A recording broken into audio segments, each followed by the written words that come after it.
Je vais être témoin au milieu de ma génération, annoncer ta parole, éclairer le peuple qui te cherche, témoigner de ton amour à tout ce monde découragé, apporter ta guérison, Seigneur, tous les cœurs qui sont blessés, redire au monde que tu es bon, Seigneur. Bien-aimés dans le Seigneur, je vous salue au nom de notre Seigneur Jésus-Christ.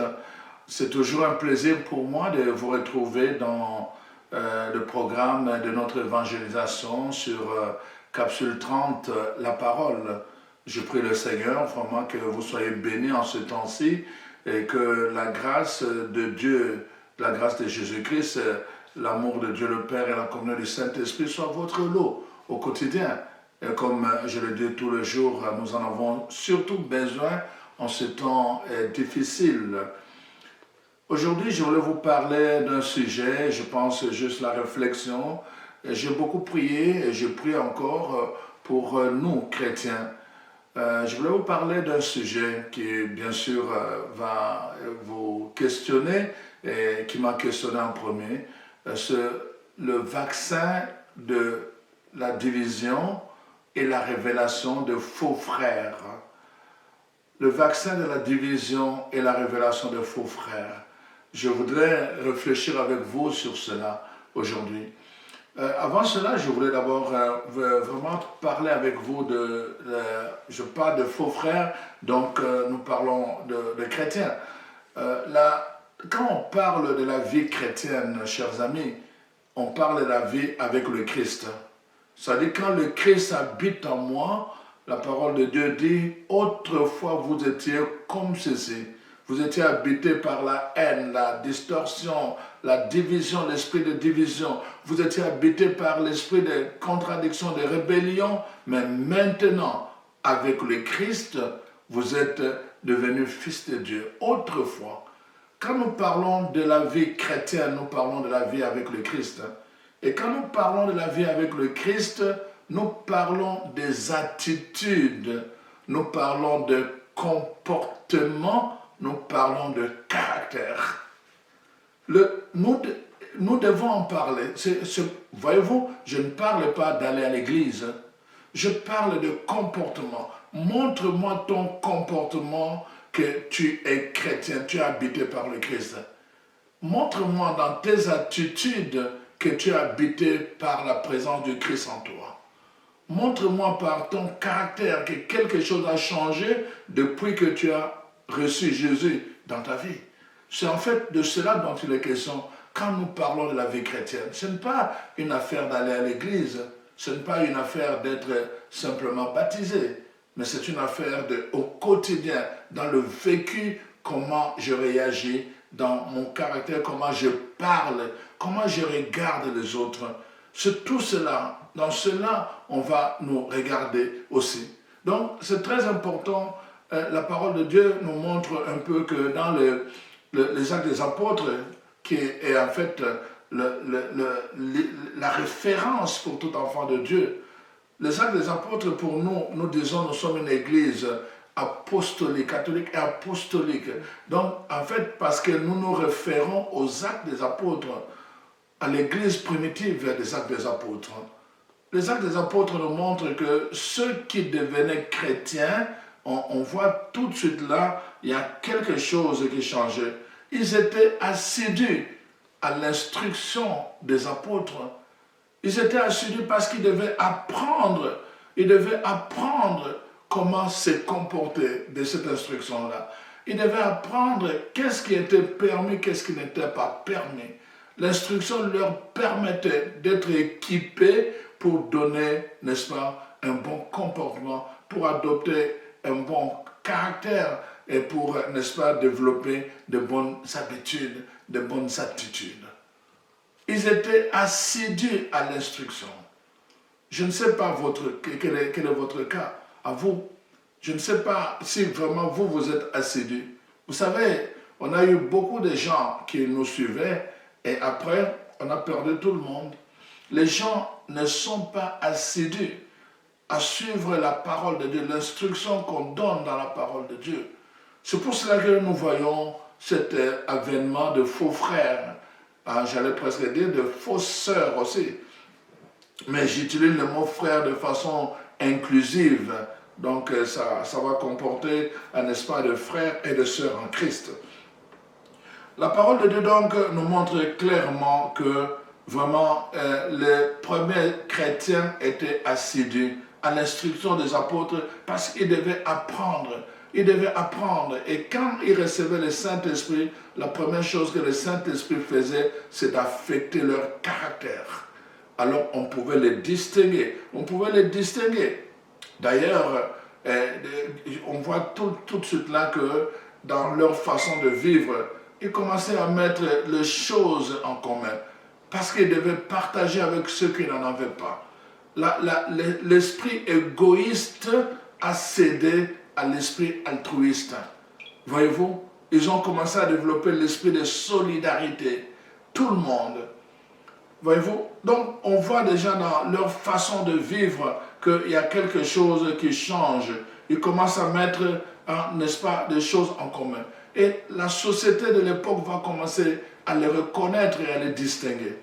Voyez-vous, ils vont être reconnus. On va les appeler les tritones. À l'époque, on les appelait comme ça, triton, en grec, qui signifie troisième race.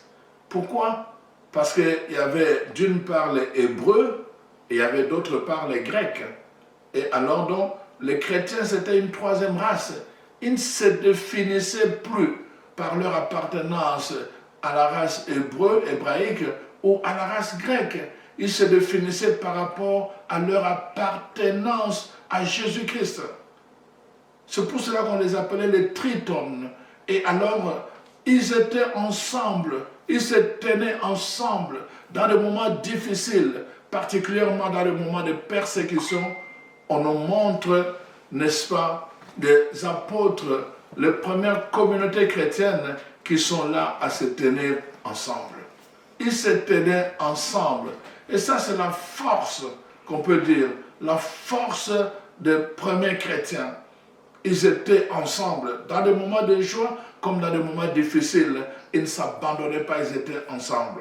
Bien sûr, comme nous allons le voir, il y a eu des problèmes. Même à travers ces problèmes-là, ils ont cherché des solutions qui les ont maintenus ensemble. Chers frères et sœurs, c'est très important ce que la parole de Dieu est en train de nous révéler. Et c'est alors qu'on les a reconnus parce que leur façon de vivre n'avait pas de ségrégation, n'avait pas de différence. Et ils étaient marqués par cet esprit de Dieu. Alors on les appelait aussi les Christophores. Les Christophores, c'est-à-dire des gens qui portent le Christ en eux. Les Christophores. Des gens qui portent le Christ. Partout où ils allaient, ils portaient le Christ. Quand ils étaient en ville, ils portaient le Christ. Quand ils étaient dans le magasin, ils portaient le Christ. Quand ils étaient au travail, ils portaient le Christ. À cause de cela, le fait qu'ils portaient, ils étaient conscients qu'ils portaient le Christ en eux, ils parlaient bien. Ils parlaient bien de leurs frères et sœurs. À cause de cela, ils faisaient le bien. Ils faisaient le bien à leurs frères et sœurs. Parce qu'ils étaient conscients que partout ils portaient le Christ. La marque des chrétiens, des premières communautés chrétiennes, notre modèle, notre référence, quand nous parlons des chrétiens aujourd'hui, ça ne vient pas de nous. Ce n'est pas nous qui avons inventé. Ça vient de loin. Ça vient de la parole de Dieu. Et nous ne pouvons pas nous dire chrétiens en marchant, n'est-ce pas, à l'opposé de ce que les premiers chrétiens ont voulu établir comme règle de vie, comme attitude profonde. Nous ne pouvons pas marcher à l'opposé. Vous voyez, il y a beaucoup de choses qui viennent troubler évidemment nos façons de penser. Vous connaissez l'adage qui dit « chacun pour soi, Dieu pour tous ». Chacun pour soi, Dieu pour tous. Je suis en train de vous dire à travers ce message, ça c'est l'adage de faux frères. C'est l'adage de faux frères. Dans la pensée biblique, dans la parole de Dieu, dans la communauté chrétienne des actes des apôtres, il n'est pas question de chacun pour soi, Dieu pour tous. Les gens se tiennent ensemble. Dans des moments difficiles, dans des moments de persécution, ils sont ensemble. Pendant que Pierre et les apôtres sont, n'est-ce pas, arrêtés, toute la communauté est en prière. Ils sont ensemble dans la prière. Pendant qu'ils sont arrêtés de l'autre côté, les gens ici ne disent pas « Ah, c'est leur affaire, nous on va se sauver ». Ils sont ensemble dans la prière. La communauté est en train de prier. On le voit dans les Actes des Apôtres. Si vous voulez, déjà à partir du chapitre 4, on voit, n'est-ce pas, comment cette communauté se met ensemble pour prier. Alors donc, c'est important, chers amis, de comprendre ce fait-là. Donc, la communauté, la prière de croyants. Donc, toute la communauté, lorsqu'ils ont appris cela, n'est-ce pas, lorsqu'ils l'ont entendu, ils élevèrent à Dieu la voix, tous ensemble. Ça, c'est dans les Actes des Apôtres, chapitre 4, à partir du verset 24. Et dire, Seigneur, toi qui as fait le ciel et la terre, la mer et tout ce qui se trouve, c'est toi qui as dit par le Saint-Esprit, par la bouche de notre Père, ton serviteur David, pourquoi ce tumulte parmi les nations? Voyez-vous, chers amis, ces vaines pensées parmi le peuple, les rois de la terre se sont soulevés, les princes se sont ligués contre le Seigneur et contre son roi. Alors, donc, il continue, et maintenant, verset 29, Seigneur, tu vois leurs menaces, donne à tes serviteurs d'annoncer ta parole avec une pleine assurance, en étendant ta main pour qu'il se fasse des guérisons, des miracles et des prodiges par le nom de ton saint serviteur Jésus. La parole de Dieu n'est pas dispersée, ils sont ensemble, les apôtres sont comme emprisonnés, mais la communauté est en train de les soutenir, en train de prier pour eux. Ils ne sont pas divisés, ils sont ensemble dans la prière. Et c'est important, chers amis. Voyez-vous, la parole de Dieu nous montre que vraiment, il y a beaucoup de choses dans ces premières communautés chrétiennes qui auraient pu les diviser à jamais, mais ils ont pu trouver des solutions, n'est-ce pas, par l'entremise du Saint-Esprit, pour que l'esprit d'ensemble et que la parole de Dieu ne puisse pas subir des contre-témoignages. Ils ont sauvegardé la parole. Vous avez entendu dans la prière, dans Acte 4, n'est-ce pas, dans la prière, verset 22, la parole de Dieu dit que, donc, il prie pour demander à Dieu, au verset 29 en particulier, que d'abord, qu'il continue à annoncer la parole de Dieu. Notre référence pour attiser les attitudes que nous devons adopter doit être la parole de Dieu. La parole de Dieu doit, n'est-ce pas, nous façonner pour que nous soyons vraiment des témoins du temps de la fin, que nous soyons des chrétiens à l'image du Christ. Voyez-vous, chers frères et sœurs, et alors nous voyons dans la Bible beaucoup de problèmes qui sont intervenus. Il y a des questions, par exemple, des circoncisions. Il y avait des circoncis et les incirconcis. Il y en a qui avaient, donc le juif, dans leur tradition, devait subir la circoncision. Mais les païens qui venaient à Jésus et qui recevaient le baptême ne recevaient pas la circoncision. Ils étaient incirconcis. Est-ce qu'on devait les opposer entre les circoncis et les incirconcis?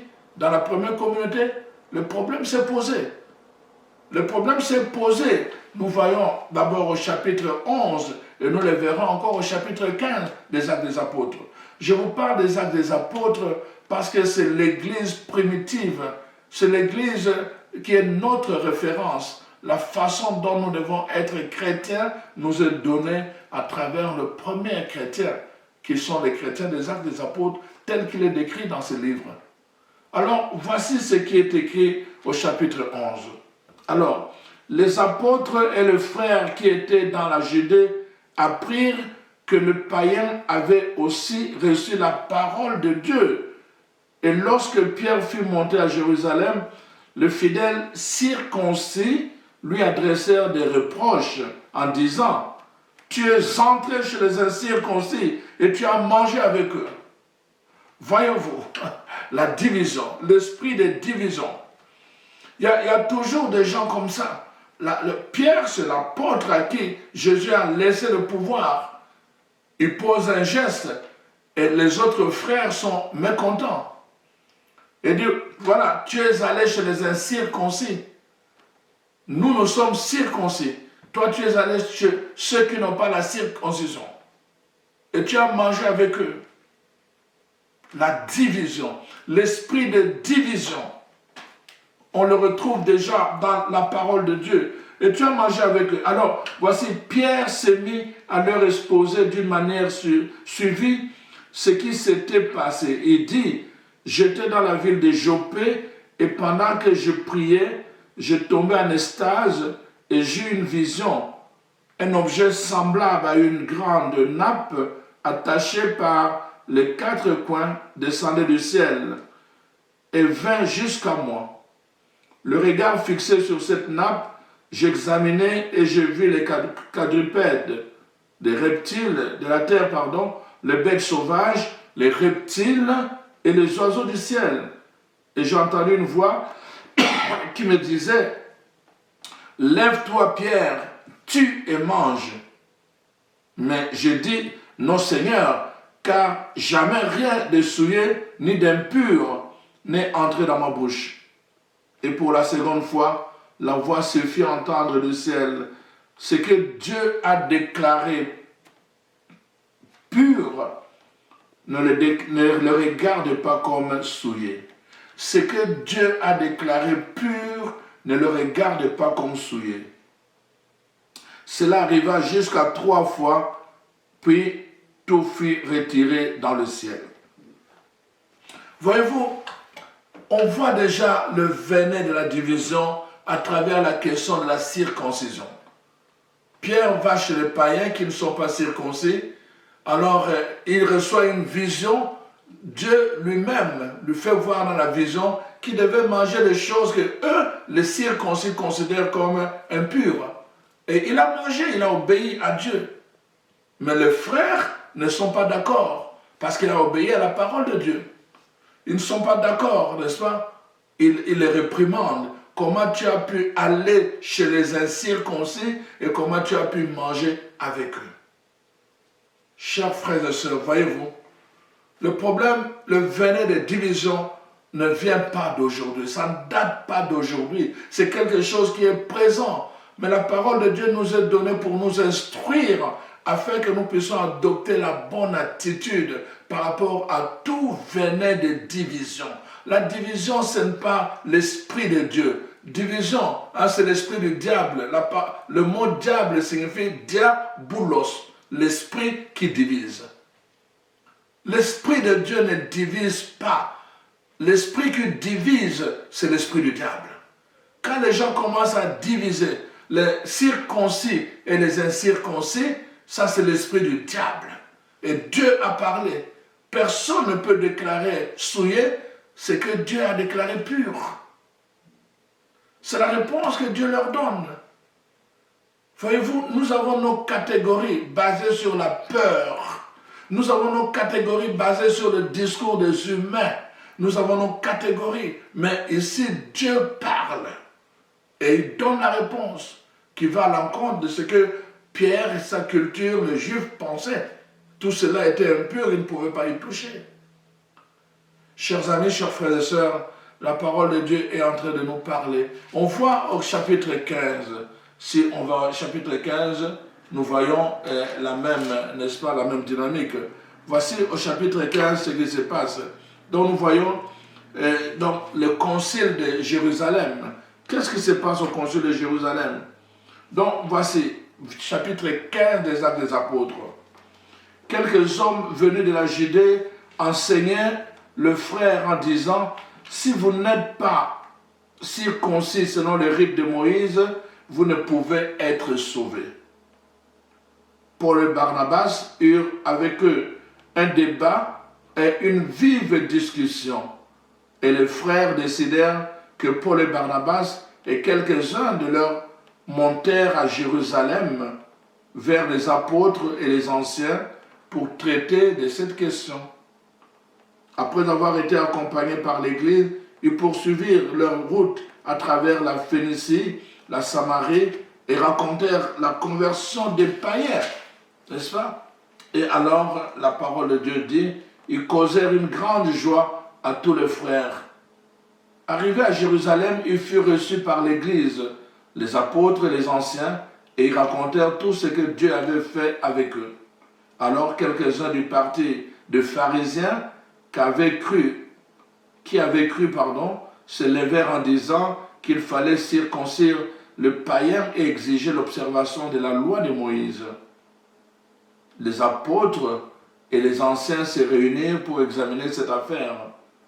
Une grande discussion s'étant engagée, Pierre s'éleva et leur dit, « Hommes, frères, vous savez que dès longtemps Dieu a fait un choix parmi vous, afin que par ma bouche le païen entendisse la parole de Dieu, de l'évangile, et qu'ils crussent.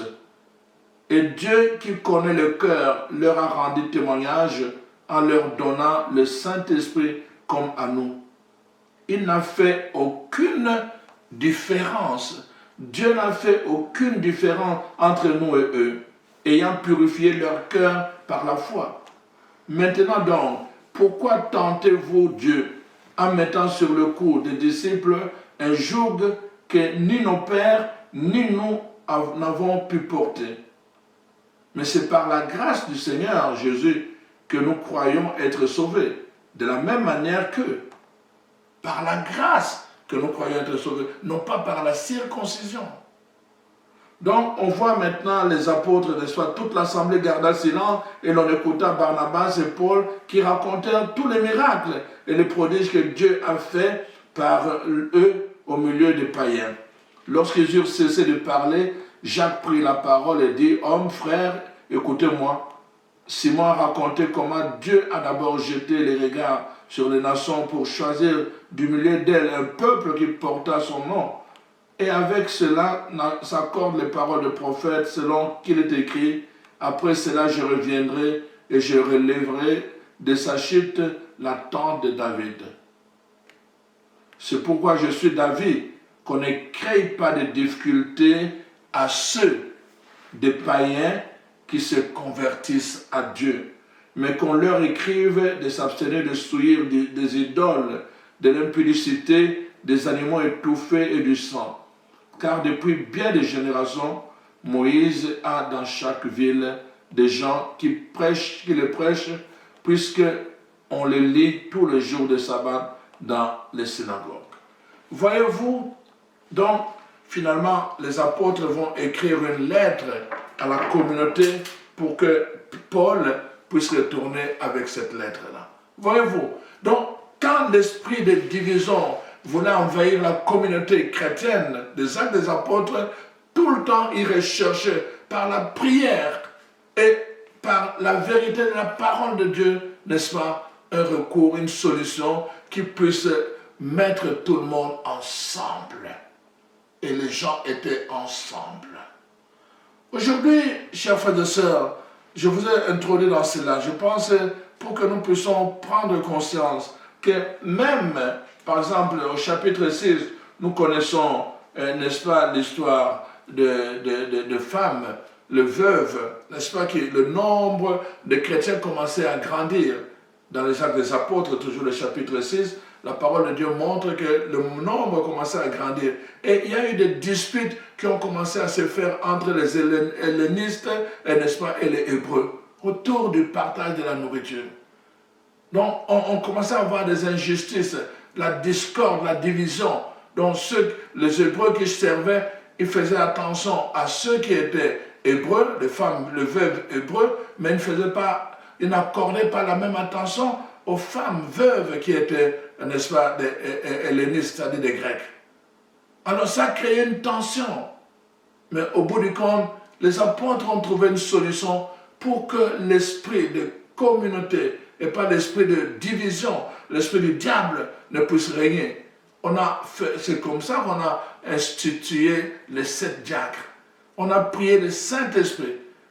Et alors, on a donné 7 diacres, et ces 7 ont été institués comme diacres pour s'occuper du partage de la nourriture de façon équitable. Les actes des apôtres nous montrent, chaque fois qu'il y a eu un esprit de division, ils se sont laissés guider par l'Esprit de Dieu. Ils se sont guidés par l'Esprit et alors ils ont trouvé une solution selon la voie de l'Esprit. Aujourd'hui, chers frères et sœurs, je vous parlais du vaccin de la division. Depuis cet événement du vaccin de la COVID-19, le monde est divisé. Et ça, c'est normal, ce n'est pas nouveau. Le monde est toujours divisé. Mais ce qui est nouveau, ce sont les chrétiens. Que les chrétiens d'une même communauté paroissiale, les chrétiens d'une même communauté diocésaine, puissent se diviser jusqu'à se regarder comme des ennemis. Que les vaccinés puissent regarder les non-vaccinés comme des ennemis. Que les non-vaccinés puissent regarder les vaccinés comme les ennemis. Ce n'est pas l'esprit de Dieu. Ce n'est pas l'esprit de la Bible. Ce n'est pas l'esprit de l'Église apostolique. Ça ne vient pas de Dieu.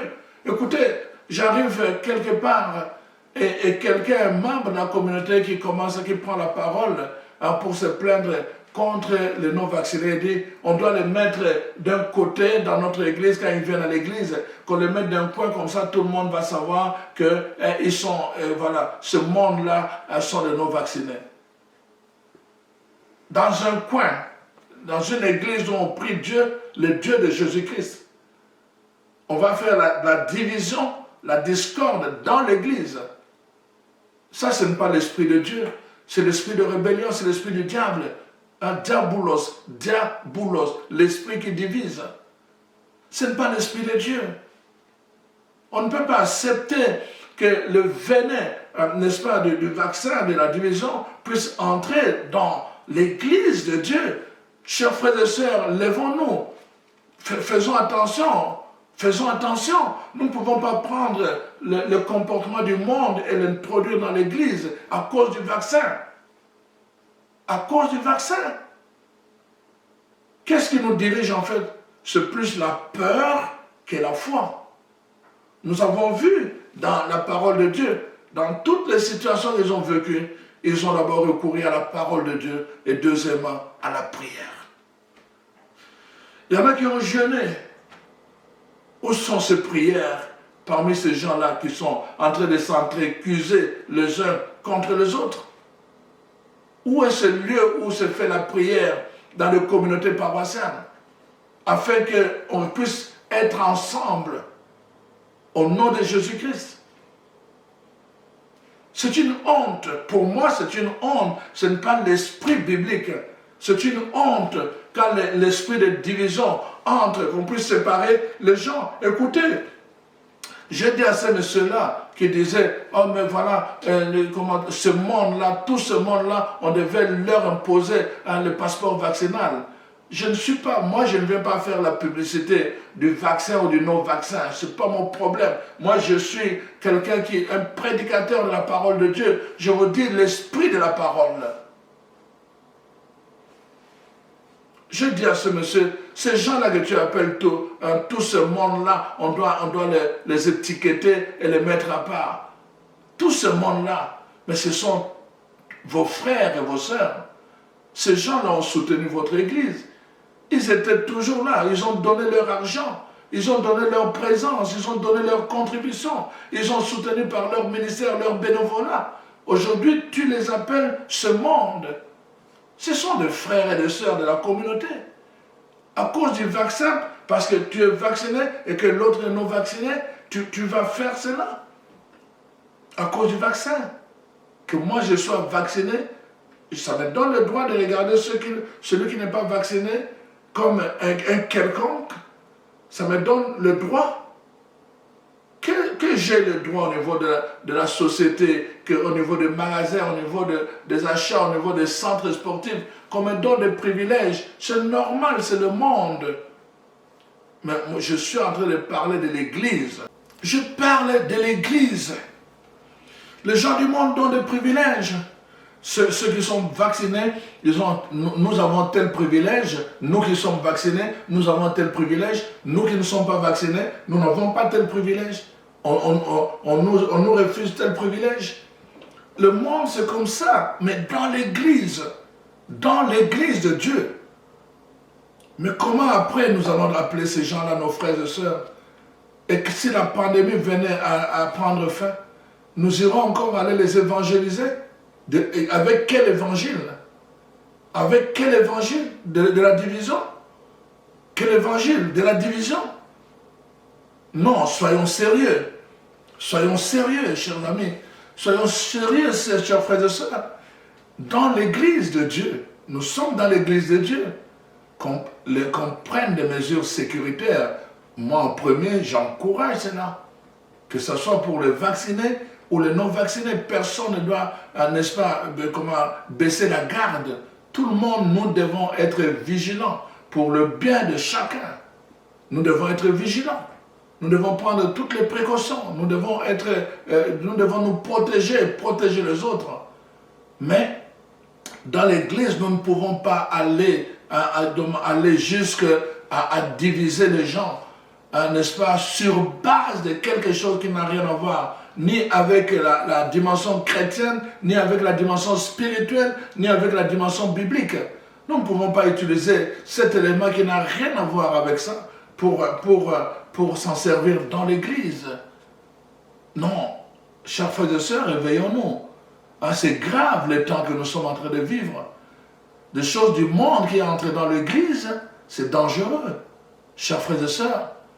Donc, voilà pourquoi je voulais vous parler, n'est-ce pas, de cela. Voyez-vous, dans les Actes des Apôtres, je termine avec cette sagesse de Gamaliel. Gamaliel n'était pas, si on peut parler ici dans le contexte ici, voyez-vous, regardez, on va dire vacciné, non vacciné, circoncis, incirconcis, et puis voilà. Ici, on nous dit ceci, dans Actes des Apôtres, le chapitre 5, verset 33, furieux de ces paroles, donc les grands prêtres et les chefs voulaient faire mourir les apôtres. Mais un pharisien, Gamaliel n'était même pas un chrétien, mais c'est un pharisien. Voyez-vous, il était de l'autre côté. Il aurait pu dire, vous êtes des chrétiens, tant pis, comme ça on va vous faire périr. Mais regardez comment la sagesse de cet homme, qui n'était même pas chrétien, lui était pharisien, docteur de la loi, estimé de tout le peuple. Il se leva dans les Sanhédrins et ordonna de faire sortir un instant les apôtres. Quelle sagesse! Puis il leur dit, hommes israélites, prenez garde à ce que vous allez faire à l'égard de ces gens-là. Car il n'y a pas longtemps que parut Teudas, qui se donnait pour quelque chose et auquel se rallièrent environ 400 hommes. Il fut tué et tous ceux qui l'avaient suivi furent mis en déroute et réduits à rien. Après lui parut Judas le Galiléen, à l'époque du recensement, et il attira du monde à son parti. Il périt aussi, et tous ceux qui l'avaient suivi furent dispersés. Et maintenant, je vous le dis, ne vous occupez plus de ces hommes, et laissez-les aller. Si cette entreprise ou cette œuvre vient des hommes, elle se détruira d'elle-même. Mais si elle vient de Dieu, vous ne pourrez pas la détruire. Ne courez pas les risques d'avoir combattu contre Dieu. La sagesse de Salomon. Ne courez pas le risque d'avoir combattu contre Dieu. La maison de Dieu. Si cette affaire vient du monde, ça va faire ses preuves dans le monde. Mais si ça vient de Dieu, nous devons respecter l'ordre divin. Nous devons respecter la maison de Dieu. Nous devons nous mettre ensemble pour prier. Pour prier.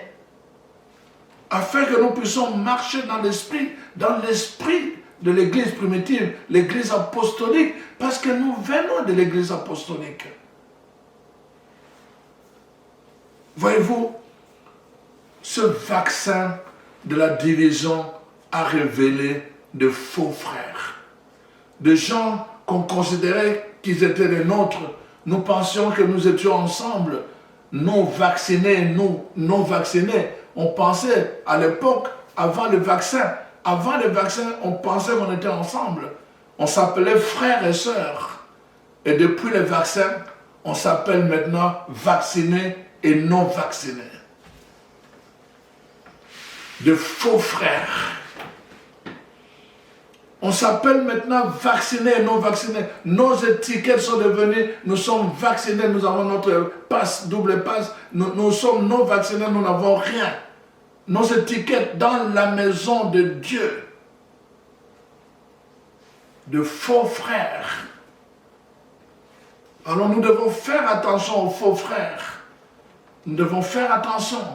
Nous allons prier, nous devons prier, demandons au Seigneur. Si cela vient de Dieu, l'Esprit de Dieu nous habite, nous ne pouvons pas combattre la maison de Dieu. Nous ne pouvons pas combattre la maison de Dieu.